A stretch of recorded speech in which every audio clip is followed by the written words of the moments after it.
સુરતના ટેક્સટાઇલ હબમાં ફરી એકવાર આગની ઘટનાથી ગભરાટ ફેલાયો છે. પૂણા વિસ્તારમાં આવેલી નિધિ ટેક્સટાઇલ માર્કેટના ગ્રાઉન્ડ ફ્લોર પર અચાનક આગ ફાટી નીકળતા નાસમભાગ થઈ ગઈ હતી. કાપડનો મોટો જથ્થો હોવાને કારણે આગે જોતજોતામાં વિકરાળ સ્વરૂપ ધારણ કરી લીધું હતું અને આકાશમાં ધુમાડાના ગોટે ગોટા છવાઈ ગયા હતા.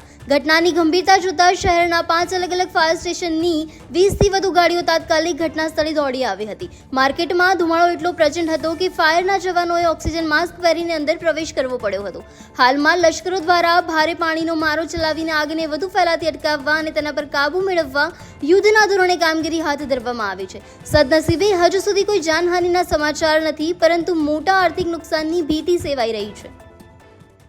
7:20 के आसपास फायर ब्रिगेड कंट्रोल रूम में कॉल आया था और यहाँ 3 गेट से गाड़ियाँ जब पहुँची तो अधिकारी कर्मचारियों ने जब देखा यहाँ पे तो पूरा मार्केट में स्मोक था और ब्रिगेड को डिक्लेयर किया.